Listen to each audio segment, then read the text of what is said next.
ለምንድን ነው የምትጾሙት በዚህ ጾም? የትኛውን ችግር ልትፈቱ ነው? አትጨነቁ። የማይፈታ ችግር የሚፈታው በጾም።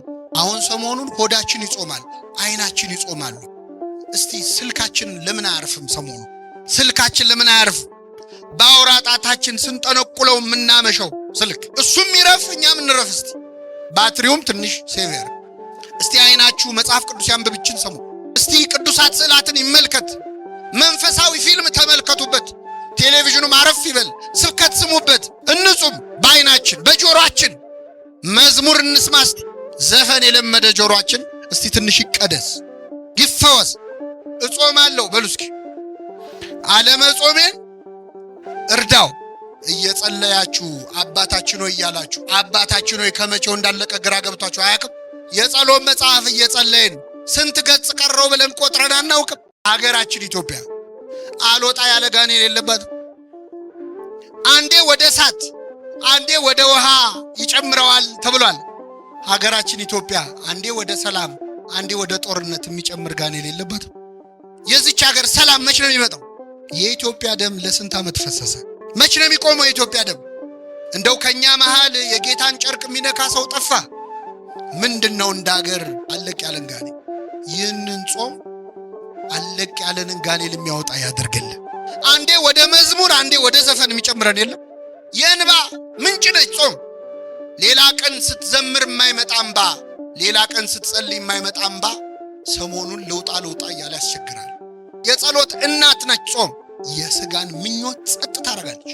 አሁን ሰሞኑን ሰይጣን መድረሻ አጥቷል። በነገራችን ጨንቆታል። በአብይ ጾም እኔ ቫኬሽን የሚወጣ ይመስለኛል፣ ግምት ነው። ከሚጾም ሰው አፍ እሳት ይተፋል። ሰይጣን አሁን ይህን ሰሞን ጨንቆታል። ሌላ ቀን የማይጾመው ሰው ራሱ ይጾምበታል። ሌላ ቀን የማይጸለየው ሰው አባታችን ሆይ ይላል። ጨንቆታል ሰይጣን። ዛሬም ሰይጣን በጓደኞቻችን አብረውን በሚውሉ ሰዎች አድሮ ዕፀ በለስ ባይሆንም ሌላ ብዙ ግብዣ ያቀርብልናል። አንዳንዴ ደሞዛችሁ የት እንደገባ ግራ ይገባችሁ። ብር እጃችሁ ላይ ብትን ይላል። ሰው ምን አድርጎብኝ ነው? አዙረውብኝ ነው? አስደግመውብኝ ነው? ጹም ዝም ብለህ ያስተካክለው። እስከ ዛሬ ድረስ ዕፀ በለስን አልቀመስከውም ይላል። ዕፀ በለስ ላይሆን ይችላል። ወጣቶችን መጠጥ ጠጥተህ አታውቅም? እስከ ዛሬ አልቀመስከውም? እስቲ አንዴ ቅመሰው። አትሞትም እኮ ምን ትሆናለህ ይላል።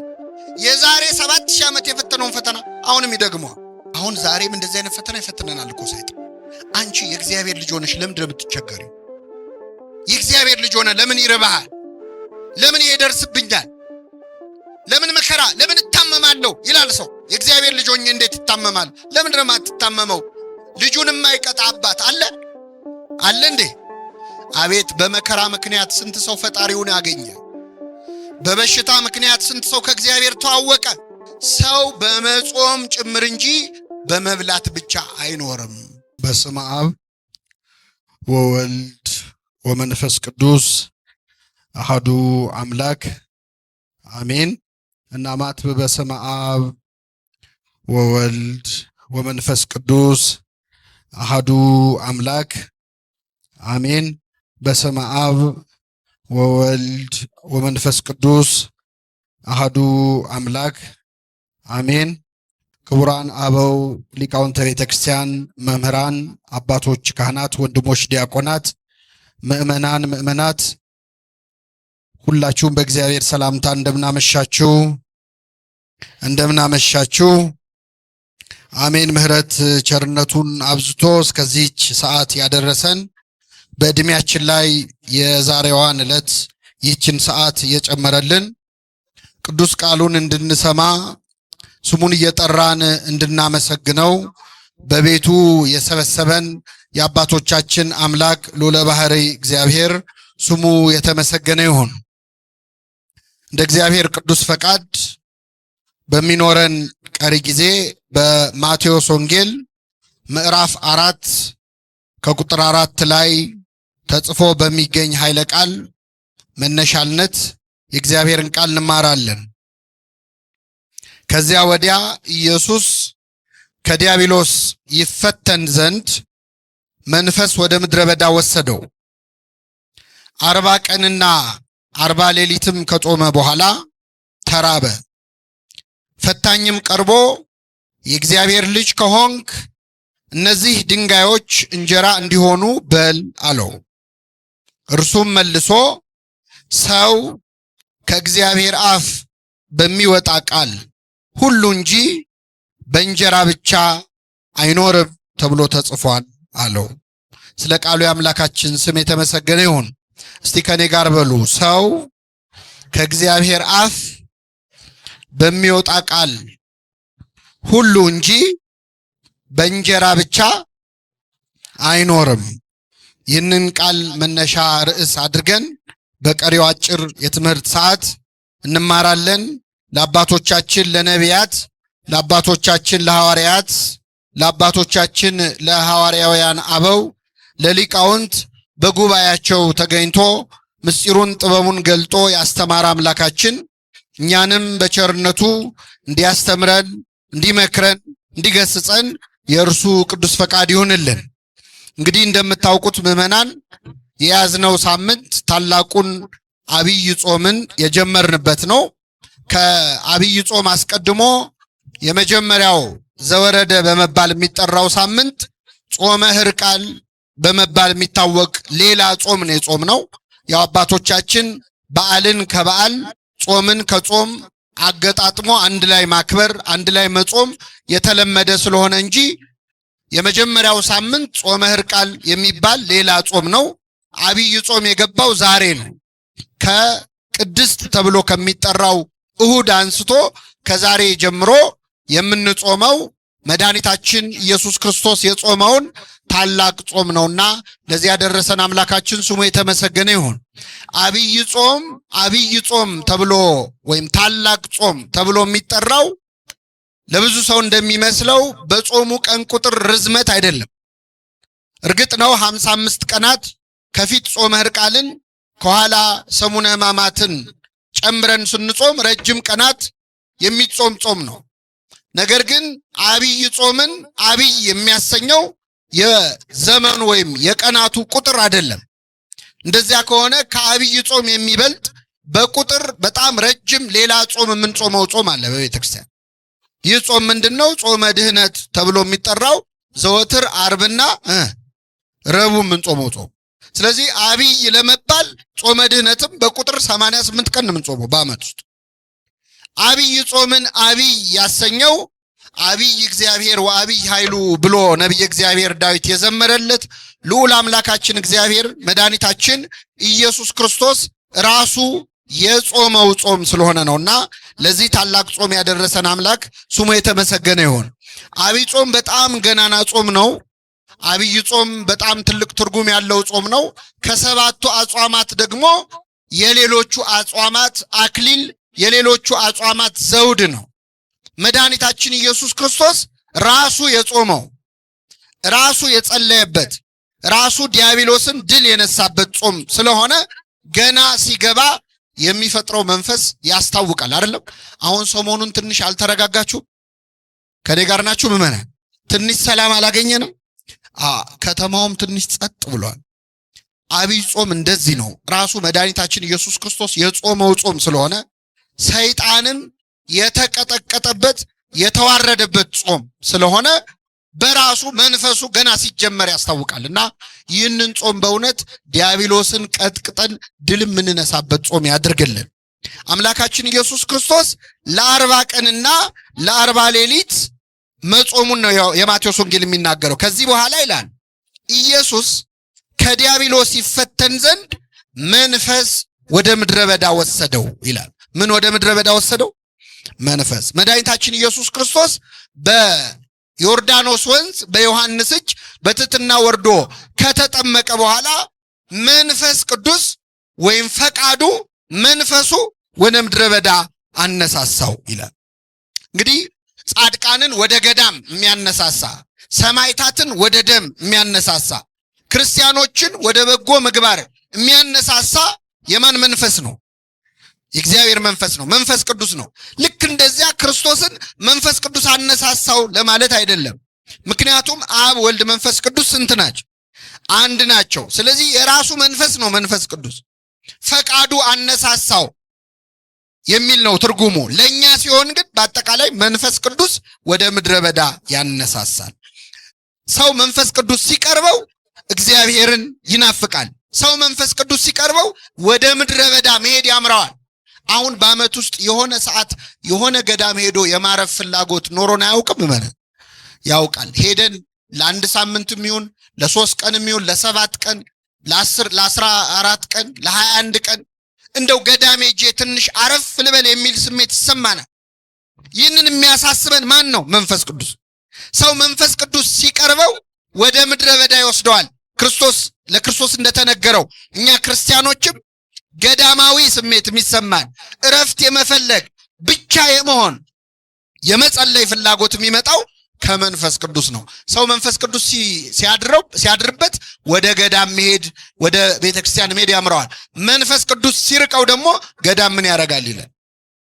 ሰው መንፈስ ቅዱስ ሲርቀው ገዳም መሄድ ምን ያደርጋል ይላል። ገዳም በሄድ አይደለም ተራራ በወጣ አይደለም ይላል። ይኸው ክርስቶስ ወጥቷል ተራራ ለተራራ በገዳመ ቆሮንቶስ ብቻውን ነበረ። በመነነ በመነኮሰ ባህታዊ በሆነ አይደለም ይላል። ሰው መንፈስ ቅዱስ ሲርቀው ማለት ነው። እግዚአብሔር ቅዱስ መንፈሱን ከሁላችን አያርቅብን። ነቢየ እግዚአብሔር ዳዊት ሲጸልይ ምን አለ? ወመንፈሰከ ቅዱሰ ይተውጽም ላዕሌየ፣ ቅዱስ መንፈስህን ከእኔ ላይ አትውሰድብኝ አለ። ዳዊት መንፈስህን አታርቀው ያለው ለምን እንደሆነ ታውቃላችሁ? መንፈስ ቅዱስ የራቀው ሰው አይቷል። ዳዊት በአይኑ አይቷል። ሳኦል የተባለው የመጀመሪያው የእስራኤል ንጉሥ ነበረ። ሳኦል ርኩስ መንፈስ ያሰቃየው መንፈስ ቅዱስ ደግሞ ርቆት ነበረ እና በዛ በርኩስ መንፈስ ሲሰቃይ ዳዊትን አምጥተው በገና እንዲደረድርለት ያደርጉ ነበር። ዳዊት በገና ሲደረድር በዳዊት በገና የሳኦል ርኩስ መንፈስ ይርቅለን ነበር። ድንገት ግን ይነሳና ዳዊትን ካልገደልኩ ብሎ ደግሞ ጦር ይወረውራል። ለተዘመረው መዝሙር ዝማሬ መላእክት ያሰማልን በማለት ፈንታ ጦር ይሰብክ ነበረ። ይህንን ያመጣው ምንድነው? የማን መንፈስ ስለራቀው ነው? የእግዚአብሔር መንፈስ። ሰው መንፈስ ቅዱስ ሲርቀው በገና ሲሰማ ጦር ይሰብክ። ምንድነው አቀዘቀዛችሁት ሞቅ አርጉት እንጂ የሚሉ ሰዎች አሉ። አሁን ይህን ሰሞን በገና ሲከፈት የንስሐ መዝሙር ሲዘመር ሰዓታት ሲቆም መንፈስ ቅዱስ ሲርቅ እንደዛ ነው። የተረጋጋ ነገር አትወድም። ጸጥ ያለ ነገር ይጨንቃል። ጸጥታ ይጮህብሃል። መንፈስ እግዚአብሔር ሲርቅ እንደዚህ ነው። እግዚአብሔር መንፈሱን ከሁላችን አያርቅብን። መንፈስ ወደ ምድረ በዳ ወሰደው በዲያብሎስ ይፈተን ዘንድ ይላል። ክርስቶስ በዲያብሎስ ይፈተን ዘንድ ነው የሚለው። በዚህ በ40 ቀንና በ40 ሌሊት ሲጾም መድኃኒታችን ኢየሱስ ክርስቶስ በዲያብሎስ ተፈትኗል። 40 ቀንም እየተፈተነ ይላል የሉቃስ ወንጌል። 40 ቀኑንም ሙሉ ዲያብሎስ ይፈትነው ነበር። የማቴዎስ ወንጌል ደግሞ ጾሞ ሲጨርስ ተራበ፣ ዲያብሎስም ሊፈትነው መጣ ይላል። ስለዚህ ክርስቶስ እየጾመ ተፈትኗል፣ ጾሞ ሲጨርስም ምን ብሏል? ተፈትኗል። የማርቆስ ወንጌል ደግሞ ምን ይላል መሰላችሁ? 3 ፈተናዎች ያቀረበለት ድል ነሳው ይልና ዲያብሎስም ለጊዜው ተወው ይላል። እስኪ በሉ ዲያብሎስም ለምን ተወው? ሰይጣን የሚተወን ለመቼ ነው? ለጊዜው ነው። ጥሎ ሄድ እንዳይመስል አይለቅ። እስካልሞትን ሰይጣን አይተውን። እየጾመ ፈተነው፣ ጾሞ ሲጨርስ ፈተነው። ጾሙን ድል አድርጎ ደግሞ ፈተናውን ድል ባረገ በኋላ ፈተነው። አምላካችን ኢየሱስ ክርስቶስ 40 ቀንና 40 ሌሊት ነው የጾመው። አሁን እኛ 55 ቀን ነው የምንጾመው። አንዳንድ ሰው ለምን 55 ቀን ሆነ? ክርስቶስ የጾመው 40 ቀን ነው፣ እንደሱ ከሆነ ወይ እንደሱ ነው መጾም ያለብን ይላል። የሚያደርገው ይመስል ማለት ነው። እስቲ አሁን እውነት ለመናገር 40 ቀንና 40 ሌሊት ጾሙ ብትባሉ ትችላላችሁ? ትችላላችሁ? 40 ቀን 40 ሌሊት ማለት እኮ እስከ 9 እየጾመ አይደለም ጌታ፣ እስከ 11 እየጾመ አይደለም። 40ውንም ቀን እህልም ውሃም በአፉ ምን አላል አልገባም። እንዴት ይቻላል ይሄ? ሰው ያለ ምግብና ያለ ውሃ መቆየት አይችልም። ከቆየ እስከ 20 ቀን እስከ 21 ቀን በጣም ታግሎ ሊቆይ ይችላል። እሱም ውሃ እየወሰደ ውሃ እየጠጣ ዲሃይድሬትድ እንዳይሆን ውሃ ከሰውነቱ አልቆ እንዳይሞት ውሃ እየጠጣ በጣም የመጨረሻ ጣራው እስከ 40 ቀን ሊያውም ውሃ እየጠጣ ልብ አድርጉ። ክርስቶስ 40 ቀንና 40 ሌሊት ጾመ። እኛ እንደሱ ልንጾም ይቻለናል? ትችላላችሁ? አንችልም። አንድ ልጅ ይገርማቸዋል። መቼስ አዲስ ክርስቲያን ከምን ይበልጣል ነው የሚባለው? ከጳጳስ። አንዳንዴ ክርስትና የተጀመረ ሰሞን በጣም ገድል ያምራቸዋል። ሰሞኑን መጸለይ የጀመረ ሰው ባለ 53ቱን የጸሎት መጽሐፍ ጨርሶ አርጋኖን ደግሞ እንደው በቃ ምንም የጸሎት መጽሐፍ የለም ማለት ነው ይላል። የጀማመረ ሰሞን እና እንደዚህ አይነት እንደው ጀማሪ ክርስቲያን አይነት ነበርና ይሄን መቼስ ሁላችንም በእድሜያችን አድርጎን አይተነዋል። በልበል የሚል ጊዜ አለ። በቃ እስከ 12 ሰዓትም ጾመ። አሁን የታዘዘ ጾም አለ። አብይ ጾም የመጀመሪያውን ሳምንት ምን ጾመው እስከ 11 ሰዓት። ከዛ በኋላ ከሁለተኛው ሳምንት አንስቶ እስከ ኒቆዲሞስ እስከ 9 ሰዓት ነው ምን ጾም። ከዛ የመጨረሻውን እስከ ምሽቱ 1 ሰዓት ነው። እነዚህን የተረፉትን ሰዓታት ቁጭ ብላችሁ ስታሰሏቸው 88 ይሆናል፣ 86። እነዚህ ሰዓታት በበዓለ 50 የማንጾማቸውን ዓርብና ረቡዕ የሚያካክሱ ናቸው።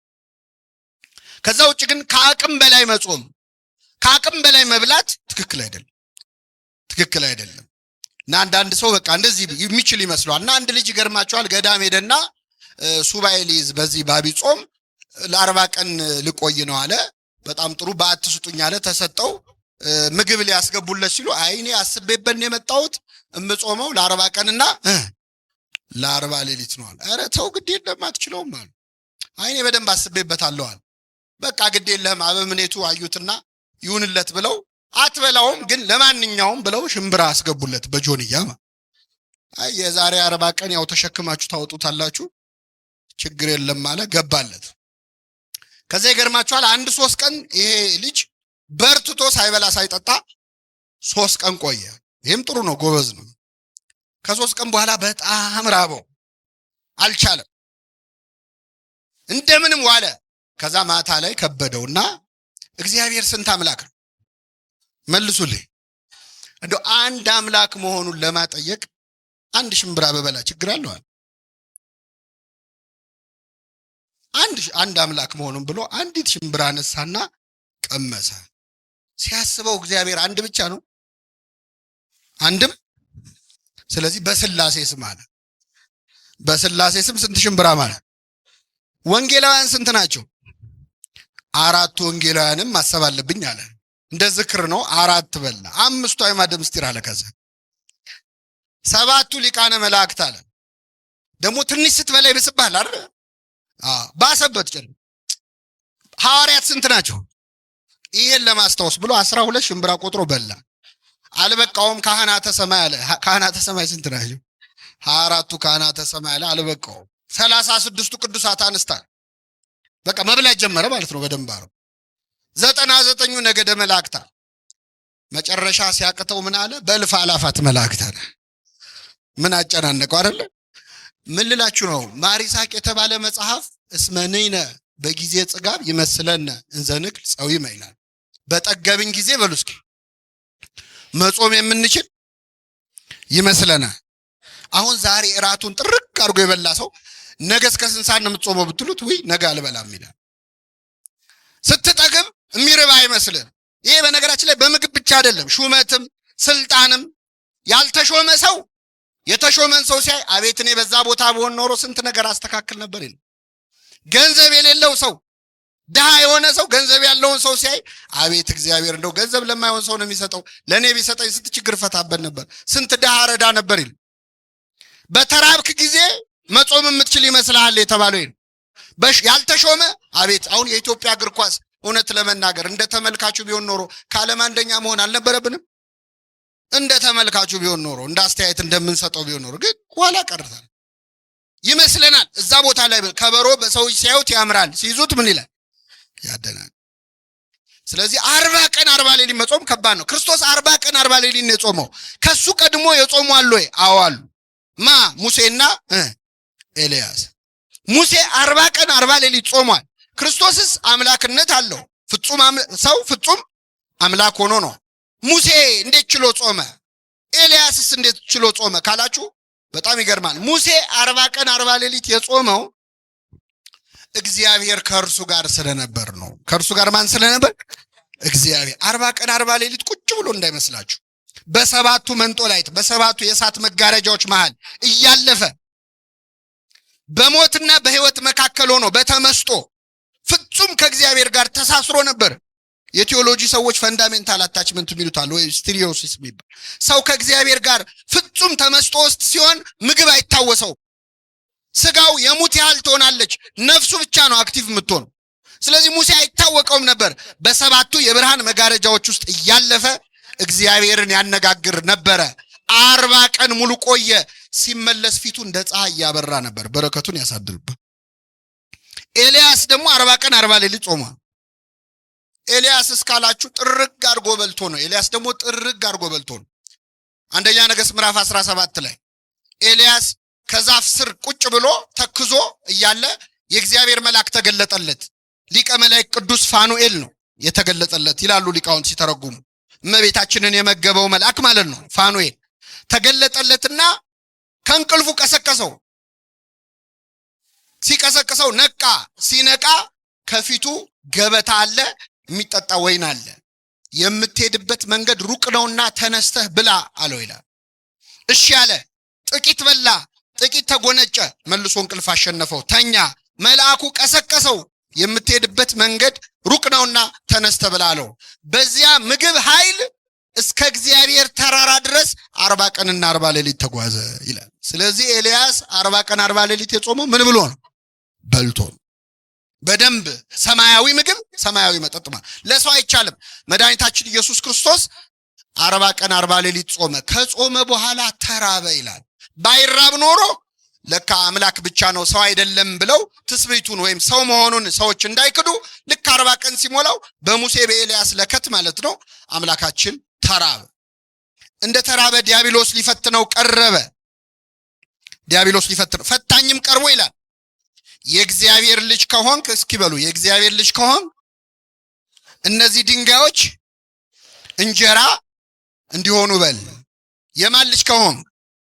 ይኸውላችሁ ጌታችን ሲጠመቅ ማቴዎስ ወንጌል ምዕራፍ 3 ላይ ከዚህ አንድ ምዕራፍ ወደ ኋላ ስትሄዱ በዮርዳኖስ ወንዝ ላይ ሲጠመቅ እግዚአብሔር በደመና ሆኖ ተናግሮ ነበር። የምወደው ልጄ ይህ ነው ብሏል። ሰይጣን እችን ሰምቷል። ስለዚህ ክርስቶስ አምላክ መሆኑን ገና አላወቀም። መስቀል ላይ ነው የሚያውቀው። ሰይጣን በትክክል አምላክነቱን አያውቅ። ግን የእግዚአብሔር ልጅ የምትል ሲሰማ የሰው ልጅ ሰው ነው፣ የእንስሳም ልጅ እንስሳ ነው፣ የእግዚአብሔር ልጅ እግዚአብሔር ነው። የባህሪ ልጅ ሊሆን ይችላል ወይስ የጸጋ ልጅ ነው እንደ እስራኤላዊነቱ ብሎ ግራ ገባው። ስለዚህ የእግዚአብሔር ልጅ ከሆንክ ካለ በጥርጣሬ የእግዚአብሔር ልጅ ከሆንክ እነዚህን ድንጋዮች ዳቦ እንዲሆኑ በል አለ። በነገራችን ላይ ሰይጣን ንቀት ነው መሰለኝ ሲፈትነን ዛሬም ድረስ ብዙ ስልት አይቀይርም። ይገርማችኋል። እስኪ በሉ የእግዚአብሔር ልጅ ከሆንክ እነዚህን ድንጋዮች ምን አድርግ? እንጀራ አድርግ፣ ዳቦ አድርግ። አሁን ዛሬም እንደዚህ አይነት ፈተና ይፈትነናል እኮ ሰይጣን። አንቺ የእግዚአብሔር ልጅ ሆነሽ ለምን እንደምትቸገሪው? የእግዚአብሔር ልጅ ሆነ ለምን ይርባሃል? ክርስቲያን አይደለህ? በ40 በ80 ቀን ልጅነት አግኝተህ የለ? የእግዚአብሔር ልጅ ከሆንክ ለምን ትራባለህ? ቤተ ክርስቲያን ስትመላለስ አይደል እንደምትውለው? ምን ነው ስራ የሚበላሽብህ? ልጁ ባትሆን ነው ማለት ነው ይላል ሰይጣን። አንድ አይነት ነው ስልቱ። ክርስቶስን እንደፈተነ ክርስቲያኖችንም ይፈተናል። አዳምና ሔዋንን ምን አላቸው? ዕፀ በለስን ብትበሉ ሞትን አትሞቱም ብሉ ብሎ ጋበዛቸው። ዛሬም ሰይጣን በጓደኞቻችን አብረውን በሚውሉ ሰዎች አድሮ ዕፀ በለስ ባይሆንም ሌላ ብዙ ግብዣ ያቀርብልናል። እስከ ዛሬ ድረስ ዕፀ በለስን አልቀመስከውም ይላል። ዕፀ በለስ ላይሆን ይችላል። ወጣቶችን መጠጥ ጠጥተህ አታውቅም እስከ ዛሬ አልቀመስከውም? እስቲ አንዴ ቅመሰው። አትሞትም እኮ ምን ትሆናለህ ይላል። የዛሬ 7000 ዓመት የፈተነውን ፈተና አሁንም ይደግመዋል። አንድ አይነት ነው። ስለዚህ እግዚአብሔር ልጅ ከሆንክ ብሎ ክርስቶስን ፈተነው። እያንዳንዳችንን ልጅነታችንን እንድንጠራጠር እግዚአብሔር እውነት አባት ከሆነ ለምን እንዲሆናል? ለምን ይደርስብኛል? ለምን መከራ? ለምን እታመማለሁ ይላል ሰው። የእግዚአብሔር ልጅ ሆኜ እንዴት እታመማለሁ? ለምን ነው የማትታመመው? ልጁን የማይቀጣ አባት አለ አለ እንዴ? የለም። ወላጆቻችን ይጠቅማል ላሉት ነገር ይቀጡን ነበር። እግዚአብሔር ግን ከቅድስናው እንድንካፈል ለጥቅማችን ይቀጣናል ይላል ቅዱስ ጳውሎስ። ለጥቅማችን ይቀጣናል። እግዚአብሔር የሚቆነጥጠን ወደሱ እንድንቀርብ ነው። ልጆቹ ስለሆንን ነው። አቤት በመከራ ምክንያት ስንት ሰው ፈጣሪውን ያገኘ። በበሽታ ምክንያት ስንት ሰው ከእግዚአብሔር ተዋወቀ። እግዚአብሔር የለም የሚሉ ሰዎች እኮ ጸበል ቀጂ የሆኑት በበሽታ ምክንያት። እግዚአብሔር በመከራ ይጠራናል። በህይወታችን የሚገጥመንን መከራ ወደሱ ለመመለስ ምክንያት ያደርግልን። ስለዚህ የእግዚአብሔር ልጅ ከሆንክ እነዚህን ድንጋዮች ዳቦ አድርገ ብላ አለው። በጣም የሚገርም ቃል ልንገራችሁ። ከኔ ጋር በሉ። እነዚህን ድንጋዮች፣ እነዚህን ምኖች? አንድ ድንጋይ አይደለም ያለው ለክርስቶስ ዳቦ አድርገ ብላ ያለው አንድ ድንጋይ አይደለም። የትኞቹን ድንጋዮች? እነዚህን። ምን አለ እንደው አንድ ድንጋይ ቢለው ይሄንን ከበሮ ይሄ እዛ ጋ ያለውን ድንጋይ ዳቦ አድርገህ ብለህ አይደለም ያለው። እነዚህን ድንጋዮች ነው ያለው። ክርስቶስ ባለበት ቦታ ላይ ስንት ድንጋይ አለ? ስንት ድንጋይ አለ? ብዙ። አረ መካከለኛው ምስራቅ አገሩ ራሱ ድንጋይ አይደል? አገሩን ዳቦ አድርገህ ብላ ከማለት አይተናነስም። ሰይጣን ምን እያለ እንደሆነ ታውቃላችሁ? ስግብግብነት እያስተማረ። ሰይጣን የሚያስፈልገንን ብቻ እንድንወስድ አይመክረንም። እነዚህን ድንጋዮች ነው የሚለው። ዓለም ላይ አሁን ያለው ገንዘብ ለዓለም ሕዝብ አንሶ ይመስላችኋል? ጥቂት ሀብታሞች ኪስ ውስጥ እኮ ነው ያለው የዓለም ሀብት። ታውቃላችሁ? የሆኑ ሰዎች የልጅ ልጄ በልቶት የማይጨርሰው ሀብት አለኝ ብለው ይፎክራሉ። የሆነ ሀገር ግን በጣም ብዙ ሕዝብ በረሃብ ያልቅ። ምን እንደው ባለ ሀብቶቹ ላይ የደፈደፍ እንዳይመስላችሁ። እዚህ ያለነው ሰዎች በአቅማችን እኮ እኛ ቤታችን ጠግበን የምንደፋው ምግብ ራቱ ሊሆን የነበረ ሰው እኮ አለ። የለም አለ የለም። አንተም ማትለብሳቸው ቁም ሳጥኑ ውስጥ የሰቀልካቸው ልብሶች የወንድም ልብሶች ነበሩ። እሱን ሊለብሰው ነው ይገባ የነበረው። አንተ ጠግበህ የምትደፋው ምግብ አልጣፈጠኝም ብለህ ከፍለህበት የምትመልሰው ምግብ ለሆነ ሰው ራቱ ይሆን ነበር። እነዚህን ድንጋዮች ዳቦ አድርግ ማለት ዓለም ስግብግብ እንድትሆን ነው ሰይጣን የሚያስተምረው። ሌላው ድንጋይ ዳቦ ማድረግ ተአምር ነው። ተአምር የሚሰራው ደግሞ በመንፈሳዊ ጸጋ ነው። አይደለም ነው አይደለም? መንፈሳዊ ጸጋህን ለሆድ ተጠቀምበት አለው ለክርስቶስ ማለት ነው። ተአምር የማድረግ ችሎታህን ዳቦ ብላበት ይላል። ምን ማለት መሰላችሁ? ሰባኪው ስብከቱን፣ ዘማሪው መዝሙሩን፣ ካህኑ ክህነቱን፣ አጥማቂው ጥምቀቱን፣ ጳጳሱ ጵጵስናውን፣ አገልጋዩ አገልግሎቱን ድንጋይ ዳቦ ለማድረግ እንዲያውለው ይፈልጋል ሰይጣን። አንተ ይሄን ጸጋ ይዘህ ለምን ትራባለህ ይላል። ለምን ትቸገራለህ? እነዚህን ድንጋዮች ዳቦ አድርግበት እንጂ ኧረ ተጠቀምበት ይላል። እንዲህ ካለ ፈተና እግዚአብሔር ሁላችን ይሰውራል። ይህን ጊዜ ክርስቶስ ምን አለ? ወደ ርዕሳችን መጣን። ሰው ከእግዚአብሔር አፍ በሚወጣ ቃል ሁሉ እንጂ በእንጀራ ብቻ አይኖርም። ሰው ከእግዚአብሔር አፍ በሚወጣ ቃል ሁሉ እንጂ በእንጀራ ብቻ አይኖርም አለው። ብዙ ትርጉም ነው ያለው ይሄ። ግን አሁን ያለነው ጾም ላይ ስለሆንን ሰው ከእግዚአብሔር አፍ በሚወጣ ቃል ሁሉ እንጂ በእንጀራ ብቻ አይኖርም ማለት ምን መሰላችሁ? ሰው በመጾም ጭምር እንጂ በመብላት ብቻ አይኖርም። በጾም ነው። ጾም ራሱ ምግብ ነው እያለ ነው ክርስቶስ። ሰው በእንጀራ ብቻ አይኖርም። በእንጀራ አይኖርም አይደለም፣ በእንጀራ ብቻ። እንጀራ ያስፈልጋል አያስፈልግም? አንዳንድ ሰው ሲመጻደቅ እንደዚህ አይነት ትምህርት ለማስተማር እንደዚህ ቤተክርስቲያን አትልም። ስሩ የማይሰራ ምን አይበል አይብላ ነው የምትለው። እንጀራ ያስፈልጋል አያስፈልግም? አንዱ ገዳም ሄደና አባ ስልዋኖስ የሚባሉ አባት ያሉበት ገዳም ሄዶ ና ስራ እንስራ ይሉታል መነኮሳቱ። ያው መነኮሳት ስራ ይሰራሉ አይደል? ስራ ያጣ መነኩሴ ምን ያደርጋል? አትፍሩ አይዟችሁ። ለመሰላችሁ ቆቡን ቀዶ ካልሰፋ ሰይጣን ሌላ ስራ ይሰጠዋል። ሰይጣን የሚሰጠው ስራ ኃጢአት ስለሆነ ደህናውን ቆብ ቀዶ ቢሰፋ ይሻላል። እና ይሄ አባት ገና ጀማሪ መነኩሴ ነው። ገዳም ገባ እና ቆፍር ስራ አግዘን ሲሉት አይ እኔ ልጸልይ ነው እንጂ ልሰራ አልመጣሁም ነው። አዎ በኋላ መነኮሳት ተመካከሩና ማታ ምግብ የሚበላበት ሰዓት የሚደወል ደወላል። እሱ እንደወል ሳትደውሉ ዝም ብላችሁ ተሰብሰቡና ብሉ አሉ። ተሰብስበው ሲበሉ ቢጠብቅ አይደወልም ሰውየው። ከዛ ቢጠብቅ ሲያጣ ማዕድ የሚበላበት ደጀ ሰላም ሄደና ሲያያቸው እየበሉ ነው። ምን ነው አጠሩኝም እንዴ አለ። አይ አንተ መንፈሳዊ ስለሆንክ ምግብ አያስፈልግህም። እማይሰራ ምን አይበል አይብላ። ሰው ከእግዚአብሔር አፍ በሚወጣ ቃል ሁሉ እንጂ በምን ብቻ አይኖርም አለ እንጂ በእንጀራ አይኖርም ማለት። ይህች ከእግዚአብሔር አፍ የወጣች ቃል ምንድነች ካላችሁ ጾም ነች። ጾም ከራሱ ከእግዚአብሔር አፍ የወጣች ቃል ነች። ለምን? እግዚአብሔር በነገራችን ላይ 10ቱ ትእዛዛትን ሳይሰጥ አትስረቅ፣ አትግደል፣ አታመንዝር፣ ከኔ በቀር ሌላ አምላክ አታምልክ ሳይል በፊት መጀመሪያ የሰጠው ሕግ ጾም ናት። ዕፀ በለስን ምን አትበል አትብላ። አትብላ ማለት ምን ማለት ነው? ጾም ማለት ነው። አዳምና ሔዋን ጾም ታውጆባቸዋል። ከምንድን ነው ጾሙ? ከዕፀ በለስ እስከ 9 ሰዓት ነው አይደ እስከ ዕድሜ ልክ ዕፀ በለስን አትብሉ ተብሎ። ስለዚህ የመጀመሪያይቱ ከእግዚአብሔር አፍ የወጣች ቃል ጾም ነች። ስለዚህ ሰው ከእግዚአብሔር አፍ በሚወጣ ቃል ሁሉ እንጂ ወይም በጾም እንጂ በእንጀራ ብቻ አይኖርም። ቤተክርስቲያናችን የጾም ቤተክርስቲያን ነች። ጾምን በደንብ ተረድታለች። አሁን በዚህ ሰሞን ክርስቶስ ጾሟል ብለን እንጾማለን። ለምን? ክርስቶስ የሚጾመው ምን ጥቅም ሊያገኝ ነው? እጸድቅ አይል ጻድቅ፣ እከብር አይል ክቡር፣ እነጻ አይል ንጹህ ነው። ምንም አልጎደለበትም። የጾመው ጾሙ ሊለን ነው፣ ሌላ ምክንያት የለው። ስለዚህ የገብቷታል። ተጠመቀ ብላ በ40 እና በ80 ቀናችን ምን ትለናል? ታጠምቀናለች። ተመልከቱ። ጸልዩዋል፣ ጸልዩ ትለናለች። እንዴት እድለኞች ነን ኦርቶዶክሳውያን። ጾሟል፣ ጾሙ ትለናለች። መስቀል ተሸክሟል። የሚወደኝ ቢኖር መስቀል ተሸክሞ ምን ይበለኝ? መከራ ታገሱ ብላ ታስተምረናለች። ተሰቅሏል። እኛን ተሰቀሉ አይለንም፣ ግን የክርስቶስ የሆኑቱ ስጋን ከክፉ ምኞቱና መሻቱ ጋር ሰቀሉት ይላል። ስለዚህ ኃጢአትን ስቀሉት፣ ራሳችሁን፣ ስጋችሁን፣ ስጋዊ ምኞታችሁን መስቀል ላይ አውጡት ብላ ታስተምራለች። ሞተ ተነሳ እንደምትል እኛም ሞተን አንቀርም። ምን እንላለን? እነሳለን።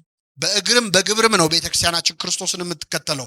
ለፋሲካ ብቻ አይደለም የምናመልከው፣ እኛ ሲሰቀል የምናመልከዋለን። ክርስቶስ ወደቀ ብላ ልጆቿን ይዛ እቺ ኦርቶዶክሳዊት ቤተክርስቲያን ትሰግዳለች፣ ትወድቃለች። እሱ የደም ላብ አልቦታል። ቤተክርስቲያን ልጆቿን ላብ እስኪወጣቸው እየሰገዱ እንደወደቀ እየወደቁ እንደተነሳ እየተነሱ ክርስቶስን እንዲመስሉ ታስተምራለች። ክርስቶስ መናኝ ነበር።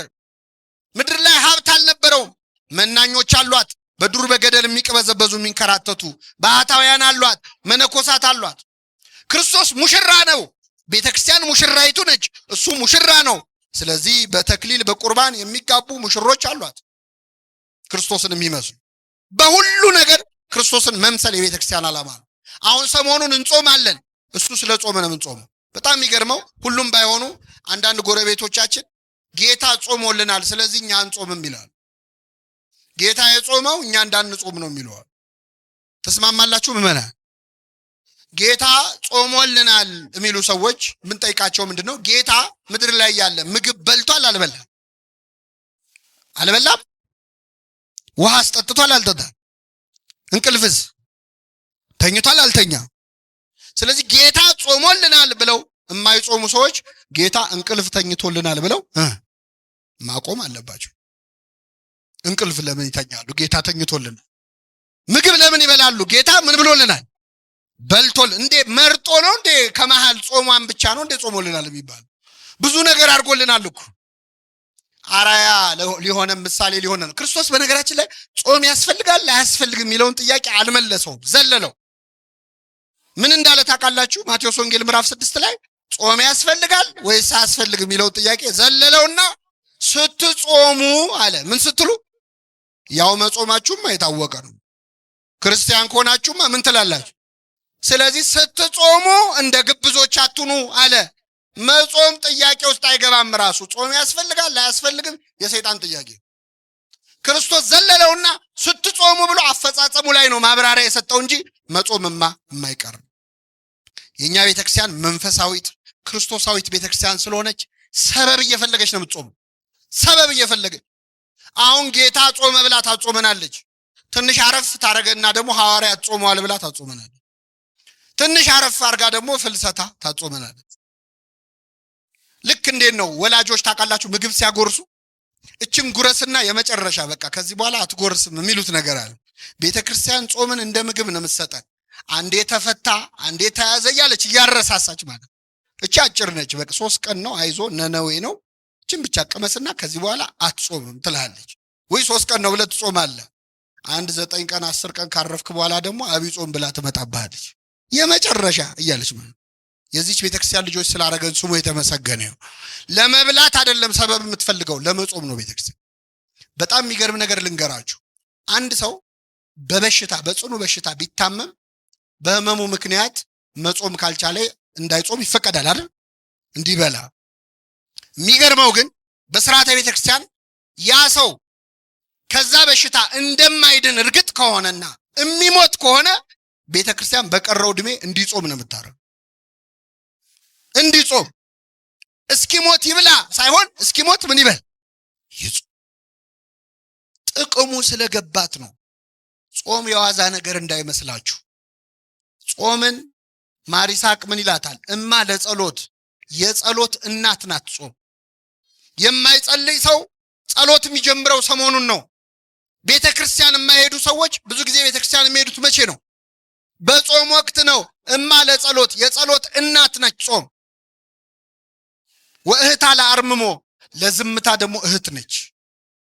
ሌላ ቀን አፉ የማይዘጋ ሰው እኮ በጾም ወቅት ዝም ይላል። ሲርበው ጸጥ ይላል። አንደበት ይዘጋል ጾም። ወእህታ ለአርምሞ ወነቃ ለአንብ፣ የእንባ ምንጭ ነች ጾም። ሌላ ቀን ስትዘምር የማይመጣ እንባ፣ ሌላ ቀን ስትጸልይ የማይመጣ እንባ ሰሞኑን ልውጣ እያለ ያስቸግራል። እንባ ታፈልቃለች ጾም። ወጥንተ ኩሉ ገድል ሰናይት፣ የመልካም ስራ ሁሉ ምንጭ ነች፣ መጀመሪያ ነች።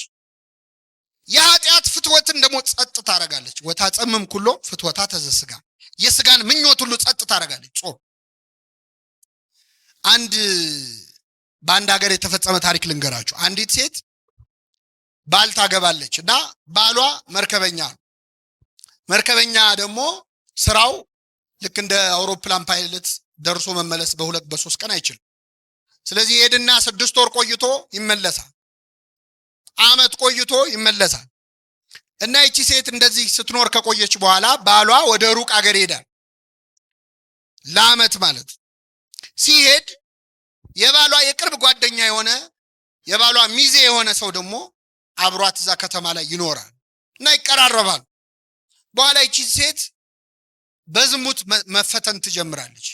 ባሏ በመራቁም እሷም ደግሞ ልቧን ከፍታ ነበር። ሰይጣን ደግሞ አባባሰባት። ስለዚህ ይህንን የባሏን ጓደኛ ትመኘው ጀመር። ከዛ መጨረሻ ላይ በሁኔታዎች ብታሳየው ምን ብትለው እሱ በጣም ከሷ የበረታ መንፈሳዊ ሕይወት ስለነበረው አልተቀበላትም። መጨረሻ ላይ አፍ አውጥታ እባክህን ፈቃዴን ፈጽምልኝ፣ እኔ በዚህ መንገድ አስብሃለሁ ብላ ለዝሙት ትጠይቀዋለች። ስትጠይቀው ይህ ሰው ያዝናል። ጓደኛው ነው።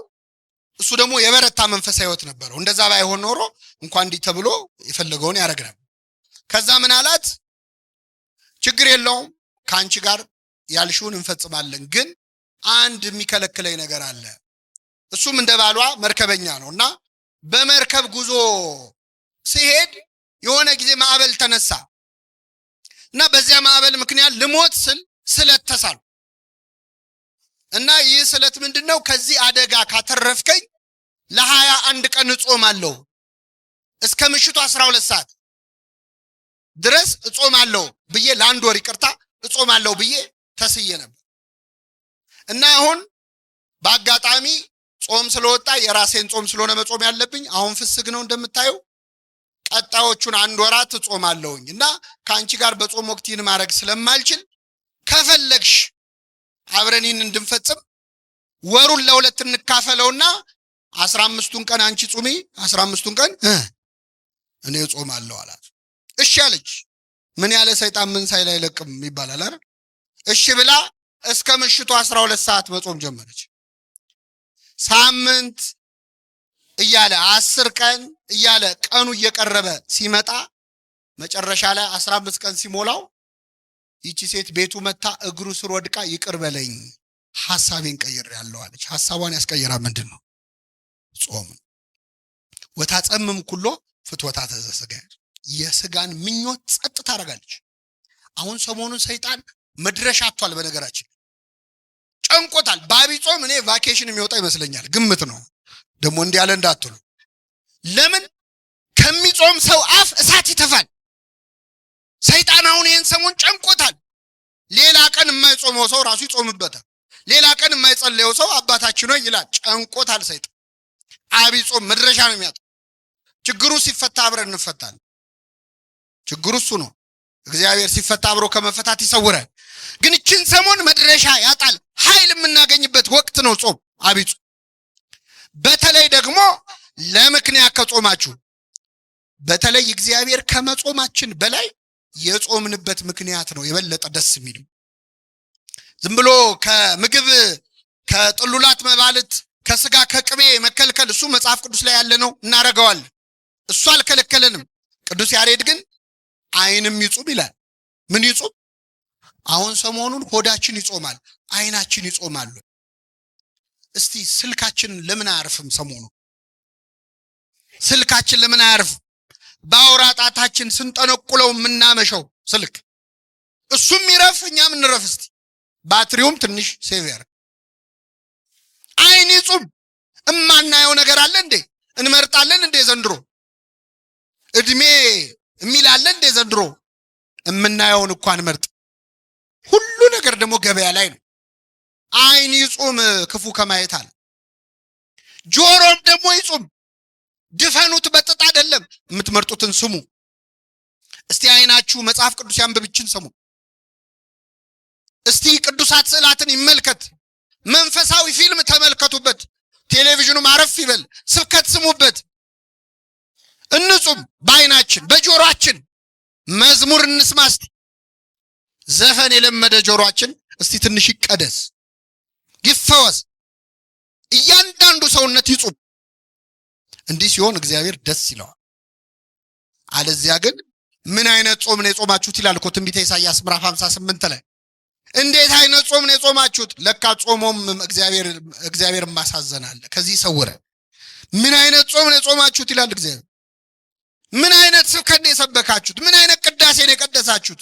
ምን አይነት አገልግሎት ነው ይላል ለካ እግዚአብሔር። እንደዚህ ከመባል ይሰውረ። ለምንድን ነው መጾም ያለብን? ይህንን ነግሬያችሁ አበቃለሁ። ክርስቶስ ለምን መጾም እንዳለበት ሲናገር ስለ ጽድቅ የሚራቡና የሚጠሙ ብፁዓን ናቸው። ስለምን? ስለ ጽድቅ። እለ ይርህቡ ወይጸሙ በእንተ ጽድቅ፣ በእንተ ጽድቅ፣ ስለ ጽድቅ ብለው። ብዙ የጾም ምክንያት አለ። ሰው ለምን ይጾማል? አንዳንድ ሰው ለሌላ ሰው ለመታየት ብሎ ይጾማል ይላል ክርስቶስ። እንደ ግብዞች አትጹሙ፣ በሰው ሊታዩ ይጾማሉ አለ። አብረዋችሁ የሚሰሩ ሰዎች ሲጾሙ ስታዩ አቤት ያሳፍራል፣ እኔ ከመሃል ተለይቼ መብላት የለብኝም ብሎ ሰው እንዲያየውም ይጾማል። ለታይታም ይጾማሉ። በጣም እየጾሙ ግን ሰው ካላየ ቅርም ይላቸው። ካላወሩ በሽምብራ ሊጾሙ ይችላሉ ሰዎች። እንደው በቃ ይችን አብይ ጾም ቆሎ እየበሉ እየጾሙ ግን ሰው እንዲሰማ ይፈልጋል። በቀጥታ በሽምብራ ጾማሉ አይሉም። በተዘዋዋሪ ነግሯል። አንተ ሽምብራ ተወዶ ይለ እንደ ይላሉ። በቀደም ለዚህ ለጾም ብዬ ስገዛ ይሏል። አንድምታው የምጾመው በምንድን ነው እወቁልኝ ማለት። ይህ አንዳንድ ሰው ጽድቁን ያወራል። እኔ ጥሎብኝ ለድሃ መርዳት ወዳለው ግን እረዳለው ብዬ ማውራት አልወድም የሚሉ ሰዎች ምን እያደረጉ ነው? አይገርምም? ትትናውም እንዳይቀር ትቢቱም እንዳይቀር እጅ ታጥቦ ኃጢአት መስራት እንደ ጲላጦስ ማለት ነው። ከደሙ ምንድነው ያለው? ትሁትም ነኝ ትቢተኛም ነኝ ነው። እና ጾም ለታይታ ሲጾም ደስ አይለውም እግዚአብሔር። እንደ ግብዞች አትጹሙ፣ ለሰው ልትታዩ አትጹሙ አለ እግዚአብሔር። እንዲያችሁ ይሄ አዋጅ ጾም ነው። አሁን አብይ ጾም ሰው እንዳያየኝ ብላ እያልኩ አይደለም እኮ። እውነት ነው ብሎ ሄዶም ይበላል። አሁን እንዲህ አይደለም። ይሄ አዋጅ ነው። ጾም ካል ጾም ኮሱ አይደለም። ግን ሐሳብ የምታደርግበት ምክንያት ለታይታ ከሆነ እግዚአብሔር ያዝን። አንዳንዱ ቢጾምበት ምክንያት ለቁጠባ ይጾማል። አሁን አንዳንድ ሰው አብይ ጾም ሲግመጣ በቃ የቁርስ ወጪን ዘጋው ይላል። ምሳም የለም። እንዲህ አይነቱን ሰው በምሳው የከበረ ይሉታል አባቶቻችን። በምኑ የከበረ? በቃ አብይ ጾም መጣ ወጪ ቀነስኩ አይደለም። እምትበላውን ለድሃ ስትሰጥ ነው ጾም የሚሆን። እንደዛ ሲሆን ነው ደስ የሚለው እግዚአብሔር። እህቶቻችን ይቅርታ አድርጉልኝ፣ በርካታ እህቶቻችን ለተክለ ሰውነታቸው ማማር ብለው ይጾማሉ። አይጾም አንጀታቸው እስኪጣበቅ ውሃ ብቻ እየጠጡ ለውበት ማለት ነው። ሲያጌጡ ይመላለጡ ይባላል። ለውበት ብለው አንጀታቸው። ይሄ የጽድቅ አይደለም፣ ዳይት ነው እንጂ ፋስቲንግ አይባልም። ይሄ ጾም አይደለም፣ እግዚአብሔር አይከብርበት። ምን ሲሆን ነው እግዚአብሔር ደስ የሚለው? ስለ ጽድቅ ስንጾም፣ እግዚአብሔርን ሽተን ስንጾም፣ ይቅርታውን ምህረቱን ሽተን ስንጾም። ይህንን ጾም የይቅርታ ያድርግልን። እስቲ አሁን ለምንድን ነው የምትጾሙት? በዚህ ጾም የትኛውን ችግር ልትፈቱ ነው? ምንድነው አሁን በዚህ ጾም የምታስተካክሉት? ጾም ሲገባ በነገራችን ላይ በአጀንዳ ነው መጾም ያለባችሁ። በዚህ ጾም ይሄን ጉዳይ ጨርሳለሁ ብላችሁ ጾሙ። መጽሐፍ ቅዱስ ላይ የተጾሙ አጽዋማት በሙሉ አጀንዳ አላቸው። ክርስቶስ የጾመው ለአራያ ነው፣ ለኛ ምሳሌ ሊተው ነው፣ ዲያብሎስን ድል ሊነሳ ነው፣ ፈጽሞታል። ነቢያት ጾመዋል፣ ውረድ ተወለድ ሊሉት ነው፣ ወረደ ተወለደ፣ አጀንዳ አለ። እና አስቴር ጾመዋል፣ የነነዌ ሰዎች ጾመዋል፣ ምህረት ፈልገው ነው፣ አግኝተዋል። በአጀንዳ ነው የሚጾሙ። ገንዘብ አልበረክት ያላቸው ሰዎች የጾሙ አሉ መጽሐፍ ቅዱስ ላይ። እስቲ ገንዘቤን አበርክተው ተብሎ ይጾማል።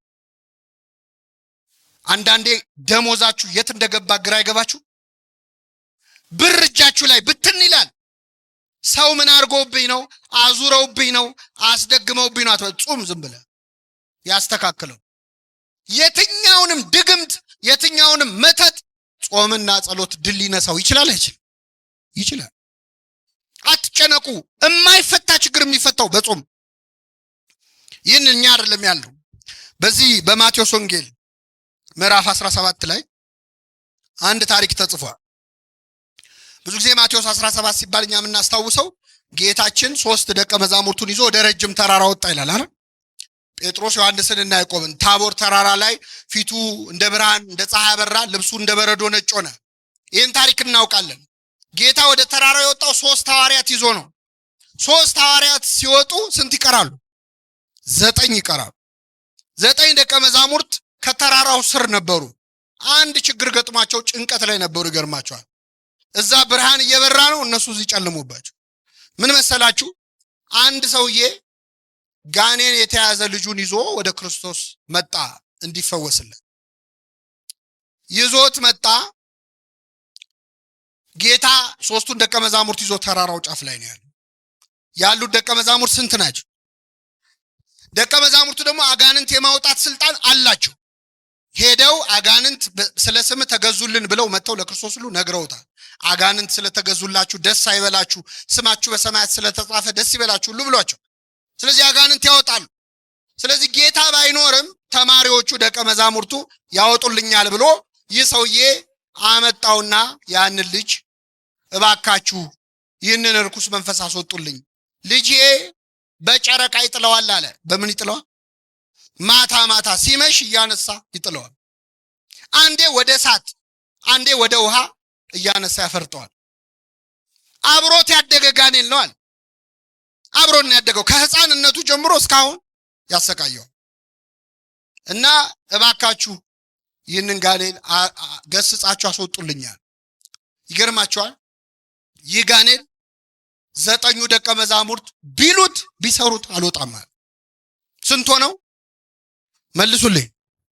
ደግሞ ምን አይነት ክፉ ጋኔል እንደሆነ ልንገራችሁ። ማለት የጋኔል ጥሩ የለውም፣ ግን ይሄ ክፉነቱ አይሰማም፣ አይናገርም። ምን አይልም። የት ነው ያዝከው ስትለው አይሰማም። መች ነው የምትወጣው ስትለው አይመልስም። ደንቆሮም ነው፣ ዲዳም ነው። ውጣ ቢሉት ወዲያ ቢሉት ለ9 እምቢ አለ። ይህን ጊዜ ጸሐፍት ፈሪሳውያን እዛ ቆመዋል፣ መሳቅ ጀመሩ። 9 ሆኖ አቃታቸው ብለው ነው። አሁን ምዕመናን እዚህ ጉባኤ ላይ እርኩስ መንፈስ ያለበት ሰው በጣም ቢረብሽ፣ እዚህ የረበሸውን እርኩስ መንፈስ ያለበት ሰው አምጥተን እዚህ ያሉ 9 ካህናት ውጣ ቢሉት አልወጣም ቢል እናንተ ምን ታስባላችሁ? አዲስ አበባ ውስጥ እኮ ቄስ የለም። ድሮም እኛ እናውቀዋለን። ድሮ ቀረ ካህን ምን ነው አይደል? ካህን የለም ነው ምን ለ9 ወዲህ ቢሉት ሌላ ቀን እንኳን ጋኔል ያወጡ ሐዋርያት እኮ ናቸው። ይገርማቸው። ሌላ ቀን አውጥተዋል። አሁን ግን እምቢ አሉ። ከዛ ይሁድ ይሾካሾካሉ፣ ይስቃሉ። ሐዋርያት 9 ሽምቅቅ ብለው ቆመዋል። ጋኔሉ ልጁን ያንፈራፍረዋል። ይህ ሲሆን ጌታ 3 ደቀ መዛሙርቱን ይዞ ብርሃነ መለኮቱን ምን እያለ ነው? እያበራ ነው። ጴጥሮስ እዛ ቆሞ ጌታ ሆይ በዚህ መሆን ለኛ፣ አቤት ወንድሞች እዛ ይሰቃያሉ፣ አንተ በዚህ መሆን ለኛ መልካም ነው። አንተ ሲመጭ እኮ አይታየም የሰው ችግር። ከዛ ጌታ ከዚያ ተራራ ወረደ። ሲወርድ ያ ሰው እየቀረበውና ጌታ ሆይ ልጄን ወደ ደቀ መዛሙርትህ አመጣሁት፣ ሊፈውሱት ግን አልቻሉም።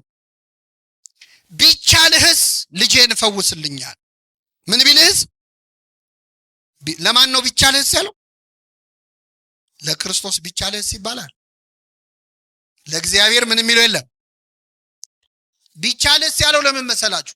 ደቀ መዛሙርቱ ካቃታቸው ያው መምህራቸውም የነሱ ቢጤ ነው። አሁን እኮ እግዚአብሔርን ያስናቅረው እኛ አገልጋዮቹ፣ እኛ ስላልቻለን የማይችል እንዳይመስላችሁ። እኛን ያቃተን እሱ ሁሉን ማድረግ ይችላል። ቢቻልስ አለው። ቢቻልስ ትላለህ? ለሚያምን ሰው ሁሉ ይቻላል። ይህን ጊዜ ሰውየው ምን አለ? አምናለሁ፣ አለማመኔን እርዳው አለ። እስኪ በሉ አምናለሁ፣ አለማመኔን። ይህ ሰው ያምናል አያምንም? ያምናል አያምንም? ለምን? ምን አለ? ምን እላለሁ? አምናለሁ አለ። መልሶ ደግሞ ስለዚህ የሰው ያምናል አያምንም? ግራ ገባችሁ አይደል? እሱም ግራ ገብቶታል። ያምናልም አያምንምም። አምናለሁ፣ ምንን እርዳው? እያመኑ አለማመን አለ ለካ። ግራ ገባችሁ? ልቀይርና ልንገራችሁ። እጾማለሁ በሉ እስኪ፣ አለመጾሜን እርዳው። እንጾማለን አንጾምም? ግን እየጾምን ነው። ስጋ እንበላም፣ የሰው ስጋ ግን እንበላል። አናማም፣ አንዋሽም፣ አፋችን አይጾምም፣ አንደበታችን አይጾምም። ከስጋ ከእንጀራ ከምግብ ግን ምን እንላለን? ስለዚህ በሉ እጾማለሁ። አይደከማችሁ መሰለኝ። እጾማለሁ በሉ እስኪ። አለመጾሜን እጸልያለሁ። እንጸልያለን አንጸልይም? ግን ደግሞ እንጸልይ። እየጸለያችሁ አባታችን ሆይ እያላችሁ አባታችን ሆይ ከመቼው እንዳለቀ ግራ ገብቷችሁ አያውቅም? ያውቃል አያውቅም? የጸሎት መጽሐፍ እየጸለይን ስንት ገጽ ቀረው ብለን ቆጥረን አናውቅም? እጸልያለሁ በሉ። አለመጸለይን እየጸለዩ አለመጸለይ አለ። እየዘመሩ አለመዘመር፣ እየቀደሱ አለመቀደስ አለ። አምናለሁ አለማመኔን እርዳው አለ። ይህን ጊዜ ጌታ ምን አለው? የማታምን ትውልድ ሆይ እስከ መቼ ከእናንተ ጋር እኖራለሁ አለ። አመጣው፣ ውጣ አለው። ጋኔኑ ወዲያውኑ ወጣ። ህዝቡ ሁሉ ወደ ቤቱ ሄደ። 9 ደቀ መዛሙርት ቅድም ለ9 እምቢ አላቸው አላልኳችሁ? 9 ወደ ጌታ መጡ። ጌታ ሆይ እኛ ልናወጣው ያልቻልነው ለምንድን ነው አሉት።